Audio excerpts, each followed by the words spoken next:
Olá, jovens! Ainda sobre o segundo reinado, vamos falar do seu início com Dom Pedro II já no poder, né? E as transformações que foram ocorrendo no país. Bem, como vocês já viram no outro vídeo, né? Vocês já viram que antes de Dom Pedro II chegar à maioridade, ou seja, foi dado o golpe da maioridade, né?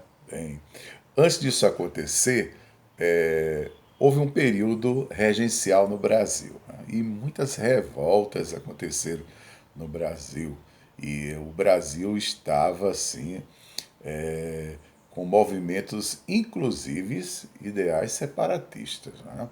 E quase não se divide o Brasil, né? Chegou muito perto de sair. Bem, mas houve a ideia de colocá-lo no poder, colocar o garoto Pedro de Alcântara com 14 anos de idade, já quase 15, né?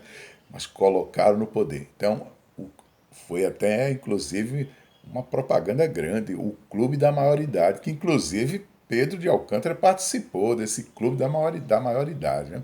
Bem, foi dada a maioridade a Dom Pedro, ou seja, Pedro de Alcântara, se torna Dom Pedro II, agora em 1840, né, Dom Pedro II, e isso vai dar mais força ao governo.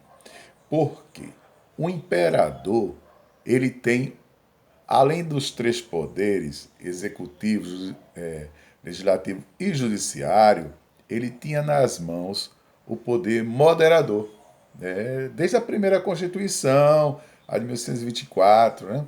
Então havia o poder moderador. E esse poder era superior a todos os outros. Inclusive, ideias, oposições políticas, ele poderia simplesmente demitir senadores. Ele tinha autoridade para isso. Né? Então, assim, esse poder estava agora com o Dom Pedro II. Bem, o Brasil. Como era o Brasil antes de Dom Pedro II? Antes do Império. Em primeiro lugar, em todo o período colonial, não se usava o termo Brasil, se usava o termo América Portuguesa. Porque o Brasil, o que é território brasileiro, era uma colônia de Portugal aqui na América. Então, América Portuguesa. E as pessoas que viviam no Brasil não se chamava de brasileiros. Se fosse daqui da região, se fosse Pernambuco, os pernambucanos. Se fosse da Bahia, os baianos. Se fosse o Rio Grande do Sul, os gaúchos. Se fosse índios, os tupis. Se fosse escravos, dependendo da nação que ele vinha da África, poderia ser, por exemplo, os nagôs. Bem, então, assim eram conhecidos. Não havia uma identidade cultural no Brasil. E vocês sabem, pelo tamanho do Brasil, existe uma diversidade cultural. Mas não havia uma identidade cultural aqui no Brasil. E essa vai ser a preocupação agora no governo do Pedro II. É criar essa identidade cultural para o Brasil. Era essa a ideia. Bem, Dom Pedro II, quando assumiu em 1840, em 1838 já tinha sido criado no Brasil o Instituto Histórico e Geográfico Brasileiro. O objetivo era esse, era criar uma identidade para o Brasil. Né? E algo que fosse símbolo, uma história.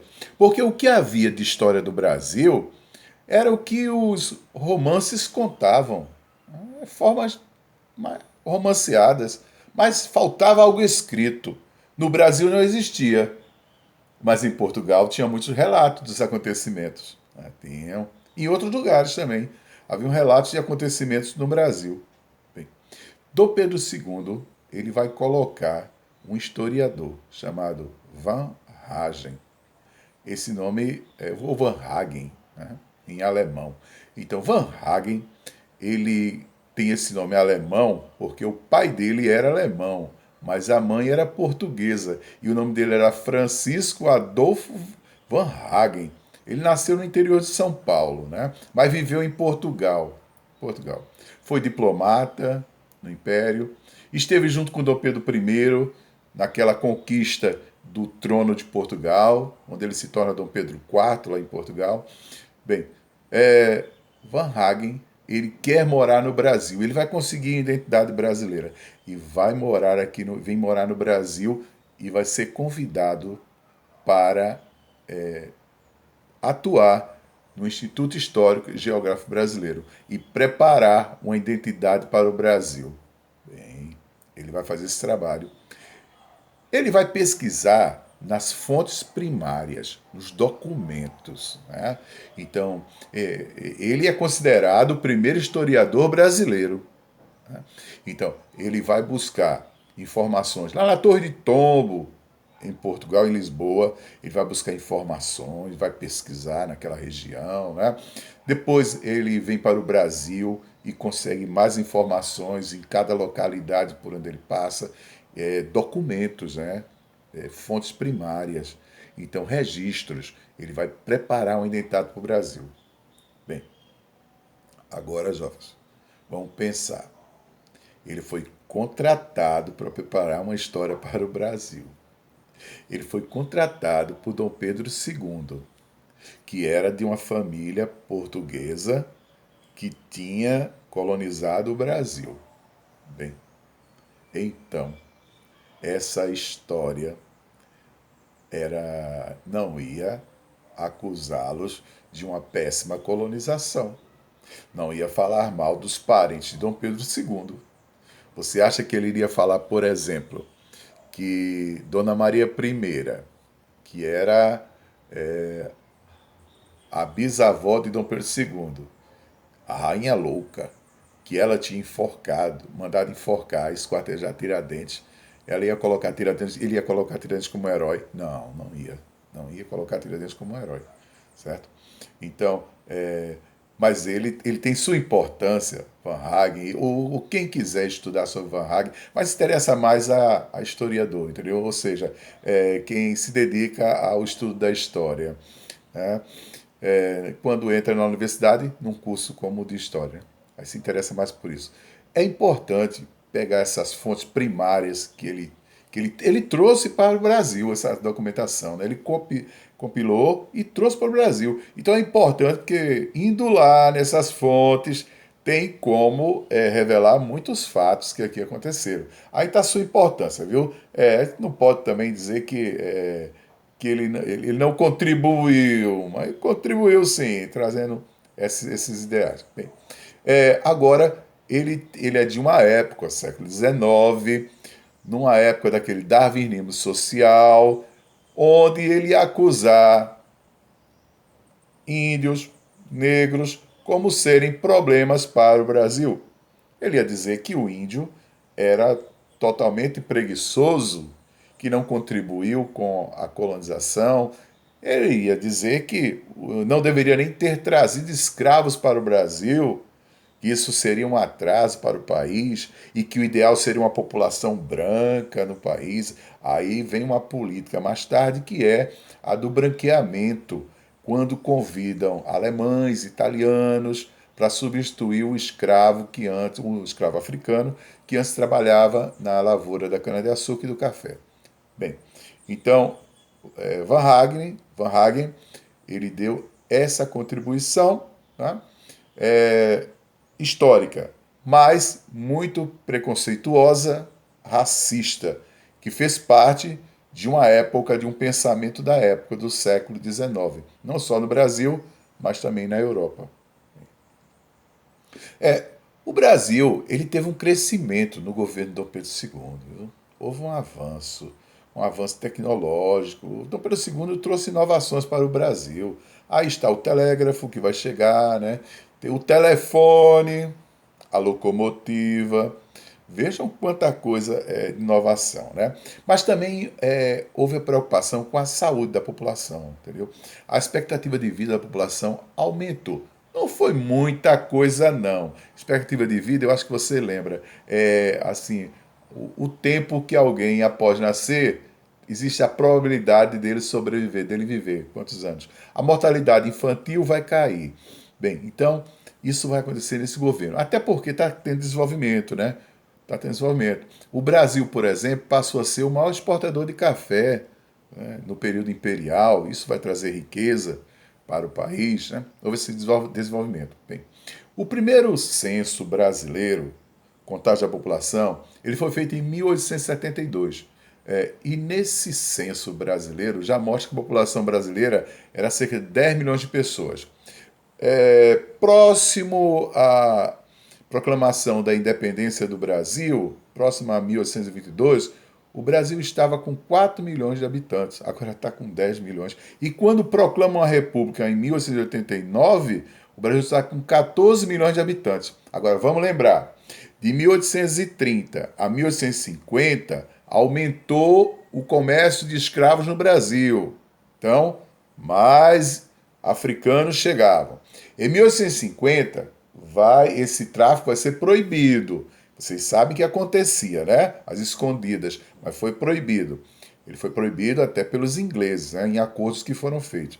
Foi proibido. Mas aí vem a política da imigração, de se trazer estrangeiros para morar no Brasil, italianos, alemães, vieram mais portugueses, vieram espanhóis, né?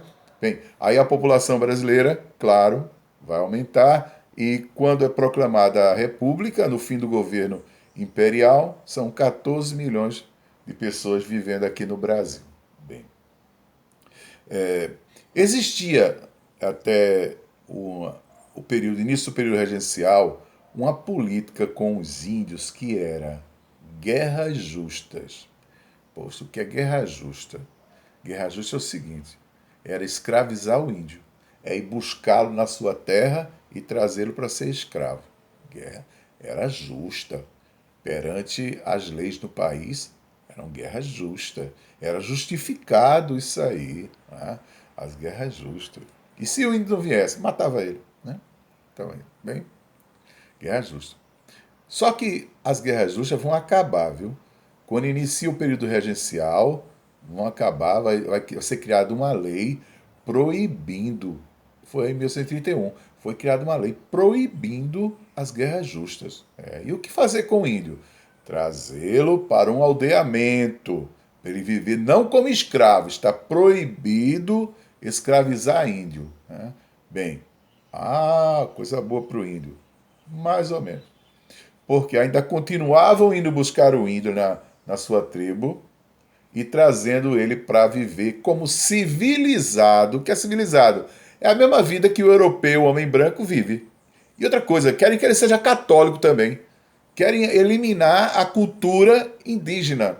Bem, e o que não quiser vir, mata. Mata ele, né? Se ele não quiser vir. Então, muitos índios foram mortos, viu, gente? Por não querer aceitar perder sua cultura. Eles não queriam deixar de ser índios e não queriam deixar o local que viviam.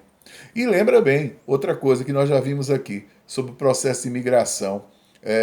Quando os imigrantes chegaram ao Brasil, os primeiros imigrantes chegaram ao Brasil, né, principalmente aqueles que foram lá para o Rio Grande do Sul, encontraram as terras que prometeram para eles, encontraram índios vivendo na terra. Aí o governo vai contratar homens matadores de índio, para que matem os índios para ficar com o território dele. E a ideia de aldeamento era essa também, era tirar o índio do local e ficar com a propriedade do índio. Bem, então essa foi uma política do século XIX, no período imperial, nesse período de governo de Dom Pedro II. Bem, jovem, então, no comentário de hoje, vocês viram aí Dom Pedro II, a importância dele para o país assumindo, porque ele tinha um poder moderador em suas mãos, muito forte, né? Era uma autoridade. Ele pensou em criar uma identidade para o Brasil, aí contrata o historiador Francisco Adolfo Van Hagen para fazer isso, porque quando se tem uma identidade cultural, se tem uma ideia de nação, uma ideia que antes não existia no Brasil. Ideia de nação não existia. Lembra que eu te falei para vocês, que seria pernambucanos, baianos, paulistas, né? Índios, nagôs, mas não havia uma identidade cultural, não havia isso aí. Bem, então era isso que queria esse governo imperial, unificar o Brasil em termos de criar uma identidade para ele, ok?